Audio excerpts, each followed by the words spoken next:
बुढ़ापे में औलाद साथ क्यों छोड़ जाती है, आखिर वजह क्या है, इस वीडियो को देखे लो समझ जाओगे। दोस्तों, बुढ़ापे में कौन संतान अपनी माता पिता को अकेला छोड़कर चला जाता है? प्रिय दर्शकों, आज की हमारी यह प्रस्तुति बेहद खास है और आपको इसे पूरे ध्यान से एक बार जरूर देखना चाहिए। मित्रों, बूढ़े के गिद्ध ने बताया कि बुढ़ापे में औलाद साथ क्यों छोड़ जाती है। आज का वीडियो बिना स्किप किए सभी को देखना चाहिए, क्योंकि बुढ़ापा तो एक दिन सभी पर आएगा। जो आज बालक है वह कल युवा बनेगा, परसों जवान होगा और आगे फिर बुढ़ापा स्वीकार करना ही पड़ेगा। चाहे कुछ भी कर लो, इसमें किसी की नहीं सुनी जाएगी। ऐसा नहीं है कि कोई व्यक्ति अधिक धनवान है तो वह कुछ रिश्वत दे देगा तो बुढ़ापा उस पर असर नहीं करेगा। ऐसा नहीं है कि कोई बड़ा बहादुर है, लोग उससे डरते हैं तो बुढ़ापा भी उसके डर से उसके पास नहीं जाएगा। चाहे कोई ज्ञानी हो, धनी हो या बुरी हो, सबके सारे हुनर धरे के धरे रह जाएंगे जब बुढ़ापा आपके ऊपर आएगा तब। इसलिए यह जानकारी सबको ध्यान से सुननी चाहिए कि इस वीडियो से पता चलेगा कि औलाद बुढ़ापे में साथ क्यों छोड़ जाती है। इस बात को समझने के लिए हमें इस कहानी को ध्यान से सुनना चाहिए। मित्रों, किसी जंगल में एक बड़ा भारी बरगद का वृक्ष था। उस वृक्ष पर हजारों भाग भाग के पक्षी दिन भर किलोले करते रहते थे, या यूं कहिए कि पूरे जंगल के पक्षी उस बट वृक्ष पर विश्राम करने के लिए जाते रहते थे। कुछ पक्षियों का तो वह वृक्ष स्थायी निवास स्थल था। उस वृक्ष पर रहकर पक्षी अपार आनंद की अनुभूति प्राप्त करते थे। कहते हैं, हम जब किसी स्थान पर या किसी व्यक्ति के साथ एक लंबे समय तक रहते हैं तो हमें उससे मोह हो जाता है। इसी तरह उस वृक्ष पर रहने वाले सभी पक्षियों को उस वट वृक्ष से मोह हो गया था। कुछ दिनों बाद जंगल सूखा पड़ गया। कई वर्षों से पानी नहीं बरसा। जंगल के वृक्ष सूख सूख कर मुरझाने लगे। वो वट वृक्ष भी पानी न बरसने के कारण सूखने लगा। समस्त पक्षी धीरे धीरे करके उस वृक्ष को छोड़कर जाने लगे।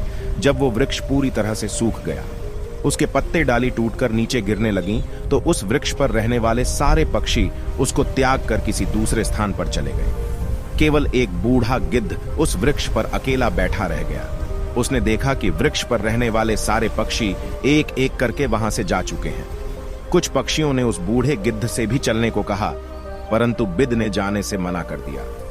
बूढ़े गिद्ध ने सोचा कि मेरा जन्म इसी पेड़ पर हुआ है, इसी वृक्ष पर मैं खेल कूद कर बड़ा हुआ हूं, मेरे जीवन के सारे सुख इसी वृक्ष ने दिया है। आज जब इसके ऊपर विपत्ति आई है तो मैं इस विपत्ति में इससे छोड़कर अकेला कैसे चला जाऊं। इस वृक्ष ने मुझे पाल पोष कर बड़ा किया है, दुख सुख में मेरा साथ दिया है। मैं इस वृक्ष का ऋणी हूं, मैं मरकर भी इस वृक्ष को छोड़कर नहीं जाऊंगा। वे लोग बड़े खुदगर्ज होते हैं जो अपने माँ बाप को बुढ़ापे में छोड़कर चले जाते हैं या प्रदेश में रहकर सुखपूर्वक जीवन यापन करते हैं, घर पर अपने बड़े जनों को भूल जाते हैं। ऐसी संतान के लिए अधिकार है जो अपने माँ बाप के बुढ़ापे का सहारा नहीं बनते। सोचो, जब तुम असहाय थे तब तुम्हारे माँ बाप ने तुम्हारा साथ छोड़ा था। जब तुम बीमार हुए थे तब भी तुम्हें छोड़कर कहीं गए थे। क्या जब तुमने किसी से झगड़ा किया और तुम संकट में पड़ गए थे तो क्या तुम्हारे माँ बाप ने तुम्हें अकेला छोड़ा था? जब उनके मन में किसी अच्छी चीज को खाने की इच्छा उत्पन्न हुई थी तब उन्होंने वो चीज तुम्हें छोड़कर कभी अकेले खाई थी क्या? आज वे बूढ़े हो गए तो तुम्हें उनसे घृणा होने लगी। तुम्हारे लिए उन्होंने इतना किया, तुम उनके लिए इतना भी नहीं कर सकते कि उनके बुढ़ापे की लाठी बन जाओ। प्रिय दर्शकों, बूढ़े गिद्ध ने मरते दम तक वृक्ष का साथ न छोड़ने की कसम खाई। कुछ दिन और बीते तो वह वृक्ष बिल्कुल जर्जर हो गया, लेकिन गिद्ध फिर भी उसे छोड़कर नहीं गया। दिन में थोड़ा इधर उधर घूमकर अपना भोजन जुटा लेता था और शाम होने पर उसी सूखे हुए वृक्ष पर आकर बैठ जाता था। इसी तरह से कई रोज बीत गए। जो पक्षी उसे छोड़कर दूसरे स्थान पर चले गए थे, उन्होंने सोचा कि गिद्ध काका अभी भी उसी सूखी वृक्ष पर बैठे रहते हैं, क्यों ना हम सब मिलकर उनके पास चलेंगे और उन्हें समझा बुझाकर अपने पास बुला लाएं। यही सोचकर कुछ पक्षी बूढ़े गिद्ध के पास गए और उन्हें अपने साथ चलने का आग्रह किया। कहने लगे, गिद्ध काका, तुम कहां इस सूखे हुए वृक्ष पर बैठे रहते हो? इस वृक्ष का जीवन खत्म हो चुका है। मरे के साथ में मरना कहां की समझदारी है। कहते हैं, वहीं जीव का श्रेष्ठ है जिसमें धर्म की हानि ना हो, वहीं देश श्रेष्ठ है जहां कुटुंब का पालन हो सके। ये वृक्ष बिल्कुल जर्जर हो गया है। दीमक इसे रात दिन गलाई जा रही है। किसी दिन हवा के तेज झोंके के साथ यह गिर जाएगा, फिर तुम कहां जाओगे? विद्वान लोग कहते हैं कि शत्रु, कर्जा, अग्नि, बीमारी, इन चारों को समय रहते दवा देनी चाहिए। जो इनसे अपना समाधान नहीं करता वह बेमौत मारा जाता है। ठीक इसी प्रकार तुम्हें भी इस वृक्ष को छोड़कर किसी खुशहाल स्थान पर अपना निवास बना लेना चाहिए। मित्रों, समस्त पक्षियों के समझाने पर भी बूढ़ा गिद्ध उस वृक्ष को छोड़ने के लिए तैयार नहीं हुआ। कहने लगा, भाइयों, यह वृक्ष मेरे माँ बाप के समान है। मेरे माता पिता मुझे जन्म देकर इसी वृक्ष पर मुझे छोड़कर चले गए थे। उनके जाने के बाद मैं इसी वृक्ष पर खेलकर बड़ा हुआ हूँ। जीवन के सारे सुख मैंने इसी वृक्ष पर पाए हैं। बचपन से लेकर बुढ़ापे तक का सफर मैंने इसी वृक्ष पर तय किया है। अब इस मुश्किल घड़ी में मैं इसका साथ छोड़कर कैसे चला जाऊं? ये मेरी सबसे बड़ी खुदगर्जी होगी। कहते हैं भक्त सेवक और स्नानागर, जो यह कहता हो कि मैं आपका ही हूं। इन लोगों को संकट पड़ने पर भी नहीं छोड़ना चाहिए। जो इन्हें संकट में छोड़कर जाता है उन्हें बहुत बड़ा पाप लगता है। संतानों को कभी मनुष्य की योनि में जन्म नहीं मिलता। गिद्ध ने कहा, मैं अपनी मृत्यु तक इसी वृक्ष पर रहूंगा। आप लोग जाइए यहां से। गिद्ध की बात सुनकर सारे पक्षी निराश हो जाते हैं। वे लौटकर वापस चले जाते हैं। कुछ तो कहने लगे, भैया, इस बूढ़े के साथ साथ इसकी बुद्धि भी सठिया गई है, इसलिए उसे हमारा समझाना अच्छा नहीं लगता। अगले दिन कुछ पक्षी उसे फिर समझाने के लिए आए, लेकिन गिद्ध ने जाने से फिर मना कर दिया। इस बार सारे पक्षी लौटकर अपने घर नहीं गए। वे सीधे इंद्र के पास पहुंचे और उन्हें सारी बात बताई कि हे भगवान, हम जीस वन में रहते हैं। वहां कई बरसों से पानी नहीं बरसा है। पूरा जंगल पानी से सुन है। पेड़ पौधे सब सूख चुके हैं। जंगल के सभी जीव जंतु जंगल छोड़कर दूसरे स्थान पर चले गए हैं।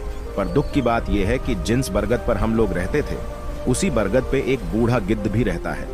हम लोग तो चले आए, पर वो गिद्ध उस बरगद को छोड़कर कहीं नहीं जाना चाहता है। वृक्ष सूख कर जर्जर हो चुका है, वो कभी भी गिर सकता है। हम लोग उन्हें समझाने गए थे, पर वो फिर भी उस वृक्ष को छोड़ने के लिए तैयार नहीं हुए। वो कह रहे थे कि मरते दम तक मैं इस वृक्ष का साथ नहीं छोड़ूंगा। इसीलिए हे आप स्वयं चलकर उन्हें समझा दीजिए, शायद वहां आपका कहना मान जाए। मित्रों, पक्षियों के निवेदन को इंद्र ने स्वीकार कर लिया और इंद्रदेव पक्षियों के साथ उस वन में जाकर उस बूढ़े को समझाने लगते हैं। हे गिद्धराज में देवराज इंद्र, तुम्हें समझाने आया हूं। यह वृक्ष बहुत ही जर्जर स्थिति में पहुंच गया है। इसकी डालियां सूखकर गल चुकी है। इस पर छाया के लिए एक भी सूखा पत्ता नहीं बचा है और आप भी बहुत बूढ़े हो चुके हो। किसी दिन यह वृक्ष गिर गया तो आपकी मृत्यु हो सकती है। इसीलिए इस वृक्ष को छोड़कर किसी सुरक्षित स्थान पर चले जाइए। प्रिय दर्शकों, इंद्र की बात सुनकर बूढ़ा गिद्ध कहने लगा है, भगवान, एक बात बताऊं, जब मेरा जन्म हुआ था तो मेरे माता पिता मुझे इसी वृक्ष पर छोड़कर स्वर्ग सिधार गए थे। मैं जब आशा ये था तो मुझे इसी वृक्ष ने पल पोष कर बड़ा किया। मैं इसी पर खेला खुदा हूँ, इसी पर रहकर सारे सुख उठाए हैं। इसी वृक्ष पर रहते रहते मैं बूढ़ा हो गया। मेरा पूरा जीवन इसी वृक्ष की छांव में बीता है। आज जब इस वृक्ष पर विपत्ति आ गई तो मैं इसे छोड़कर कैसे चला जाऊं? अक्सर लोग यही करते हैं कि विपत्ति आने पर गरीबी में अपने हितों का, अपने बंधुओं का साथ छोड़कर चले जाते हैं। मतलबी लोगों की तरह नहीं हूं। मैं मरते दम तक, आखिरी सांस तक अपने माता पिता के तुल्य इस वृक्ष का साथ निभाऊंगा। गिद्ध का ऐसा अद्भुत प्रेम देखकर इंद्रदेव बहुत खुश हो जाते हैं और कहते हैं, गिद्धराज, आज मैं तुम्हें वरदान देना चाहता हूं, बताओ तुम्हें क्या चाहिए। तब गिद्ध कहता है, हे भगवान, यदि देना चाहते हो तो मुझे वरदान नहीं चाहिए। इस बरगद को वरदान दे दीजिए ताकि यह हरा भरा हो जाए, इसके आयु बढ़ जाए। मैं तो वैसे भी बूढ़ा हो चुका हूं। थोड़ी बहुत दिन का जीवन शेष बचा है। मेरे बाद इस वृक्ष की छाया में हजारों पक्षी सुखी रहेंगे। सबका भला होगा तो मुझे भी खुशी होगी। गिद्ध की बात सुनकर इंद्र ने उस वृक्ष को फिर से हरा भरा बना दिया। पूरे जंगल में पानी बरसा दिया। सारे जंगल के वृक्ष फिर से हरे भरे हो गए। चारों तरफ हरियाली छा गई। जो जीव जंतु, पशु, पक्षी जंगल को छोड़कर चले गए थे, वे फिर से उसी जंगल में लौट आए। सारे पक्षी उसी बरगद पर आकर चींची करने लगे। सब पक्षी उस बूढ़े गिद्ध काका की खूब सेवा करने लगे। उनके लिए भोजन पानी सब वही लाकर देते थे। मित्रों, इस प्रकार गिद्ध का शेष जीवन सुखपूर्वक बीत गया। हमें भी इस कहानी से सीख लेनी चाहिए कि अपनों का बुरे वक्त में कभी साथ नहीं छोड़ना चाहिए।